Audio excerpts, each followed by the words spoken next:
चुके थे। एक दिन टुनटुनी के पिता बीमार पड़ गए। बीमारी की हालत में वो सोचने लगा, इतनी ज्यादा तबीयत खराब है, अगर मुझे कुछ हो गया तो टुनटुनी की देखभाल कौन करेगा। मैं आज ही अपने मालिक को बुलाऊंगा कि वो मेरी बेटी को गोद ले ले और उसकी अच्छी तरह से देखभाल करे। आखिर मैंने अपने मालिक की इतनी सेवा जो की है, मालिक मेरी बातों को नहीं टालेंगे। 2 दिन से बीमारी के कारण टुनटुनी का पिता टुन्नू काम पर नहीं जा रहा था। तब उसका मालिक कहता है, अरे टुन्नू, क्या हुआ भाई तुम्हें? तुम 2 दिनों से काम पर नहीं आ रहे हो, इसलिए मैं तुम्हें आज देखने के लिए आया हूँ। सेठ जी, अच्छा किया जो आप आ गए। मैं आज ही आपको याद कर रहा था। ऐसा लगता है अब मैं नहीं बचूंगा सेठ जी। ये मेरी बेटी है टुनटुनी।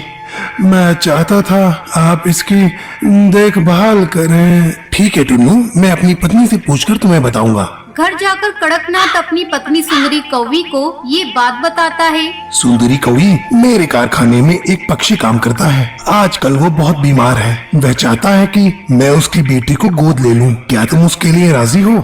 अरे कड़कनाथ, क्या बात करते हो जी? हमारा तो खुद ही एक बेटा है कालू, और मैं वर्कर की बेटी को क्यों गोद लूं? ऊपर से उसके पढ़ाई का खर्चा, फिर उसकी शादी की चिंता। मुझे तो ये ठीक नहीं लग रहा है। अरे सुंदरी कौवी, तुम जरा दिमाग से सोचो। वो पक्षी जो कुछ ही दिन का मेहमान है, मैं इतना पागल थोड़ी ना हूँ कि मैं एक मजदूर की बेटी को गोद लेकर अपनी बेटी बना लूं। मैंने तो सोचा कि तुम्हें एक मुफ्त की नौकरानी मिल जाएगी। ये तो बिल्कुल पते की बात कही है आपने। अब कड़कनाथ टुनटुनी को लेने जाता है। अपने पिता से अलग होते समय टुनटुनी फूट फूट कर रोती है।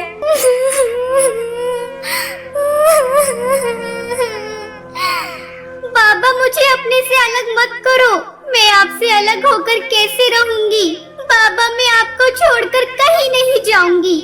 जा मेरी बच्ची, इसी में तेरी भलाई है। कड़कनाथ टुनटुनी को घर लाता है। घर आकर कड़कनाथ अपने काम में बिजी हो जाता है और सुंदरी कौवी टुनटुनी से मीठी मीठी बातें करने लगती है। टुनटुनी, तू कुछ खाएगी?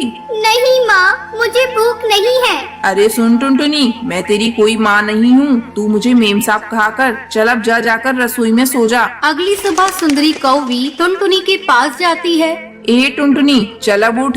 हमारे यहाँ इतनी देर तक कोई नहीं सोता।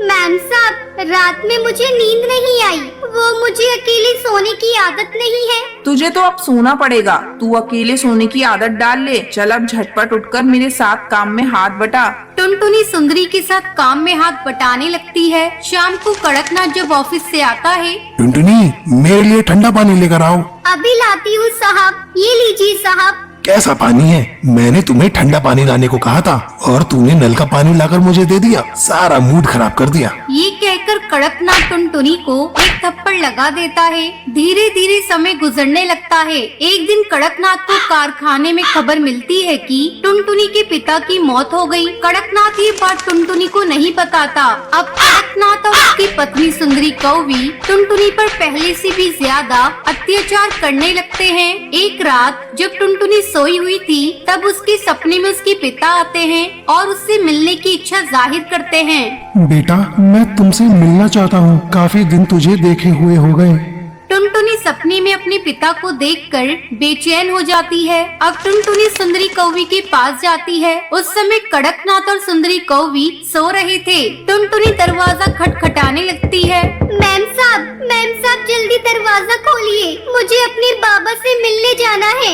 मेरे बाबा मुझे बुला रहे हैं। मैं अपने बाबा के पास अभी इसी वक्त जाऊंगी। अरे टुनटुनी, इतनी रात हो गई है, तुम हम लोगों को परेशान क्यों कर रही हो? कौन सी आफत आ गई?